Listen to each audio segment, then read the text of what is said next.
Hi friends, ఈ video నచ్చినట్లయితే like చేయండి, సబ్స్క్రైబ్ చేయండి. దీప దాస్ వాళ్ళ కొడుకు కాశీకి రాఖీ కడుతూ ఉంటుంది. ఇంతలో అక్కడున్న కాశీ అయితే, అక్క ఆగక్క, నువ్వు నాకు రాఖీ కట్టావు కదా, నీకు ఏదో ఒక కానుక ఇవ్వాలి కదా అని చెప్పేసి కానుక తీసుకో అని చెప్పేసి తన జేబులో ఉన్న డబ్బులనైతే తీసి దీపకి ఇస్తూ ఉంటాడు. అది చూడగానే అక్కడున్న దీప అయితే ఒక్కసారిగా నవ్వి, ఏంట్రా నువ్వేం చేస్తున్నావు, నాకు ఈ కానుక ఏమీ అవసరం లేదురా, నీ దగ్గరే ఉంచుకో అని చెప్పేసి తన చేతిలో మళ్ళీ పెట్టేస్తూ ఉంటుంది.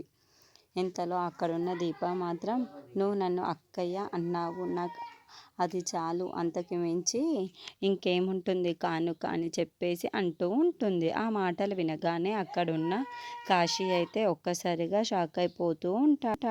ఇంతలో అక్కడున్న దీప మాత్రం, నీకన్నా విలువైనది ఏదైనా ఉంటే నాకు ఇవ్వు, అప్పుడు నేను తీసుకుంటాను అని చెప్పేసి అంటుంది. ఆ మాటలు వినగానే అక్కడున్న కాశీ అయితే మౌనంగా ఉండిపోతాడు. ఇంతలో అక్కడున్న దీప మాత్రం, నువ్వు సంతోషంగా ఉండాలిరా, నాకు అదే కావాలి, ఆరోగ్యంగా ఉండాలి అని చెప్పేసి అంటుంది. ఆ మాటలు వినగానే అక్కడున్న దాస్ కూడా దీపం చూసి చాలా సంతోషిస్తూ ఉంటాడు. ఇంతలో అక్కడున్న దాస్ అయితే, సరేనమ్మా, మేము వెళ్ళవలసి ఉంటుంది, మేము లోపలికి వెళ్ళి వాళ్ళని కలిసేసి మళ్ళీ మా ఊరికి మేము వెళ్ళిపోతాము అని చెప్పేసి అంటూ ఉంటాడు. ఆ మాటలు వినగానే అక్కడున్న దీప అయితే, సరే మీకోసం ఎదురు చూస్తూ ఉంటారు, వెళ్ళండి లోపలికి అని వాళ్ళని కలిసి మళ్ళీ మీ ఊరికి వెళ్ళండి అని చెప్పేసి అంటూ ఉంటుంది. మేము మళ్ళీ వచ్చి మిమ్మల్ని కలుస్తామని చెప్పేసి అంటూ ఉంటాడు దాసు.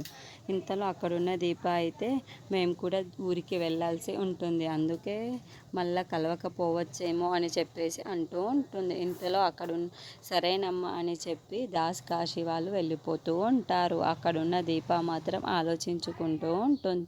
అది చూసిన వాళ్ళ అత్తయ్య అయితే, దీప ఏం ఆలోచిస్తున్నావు, ఇంకా పద, మనం బయలుదేరాల్సి టైం అయిపోయింది అని చెప్పేసి అంటుంది.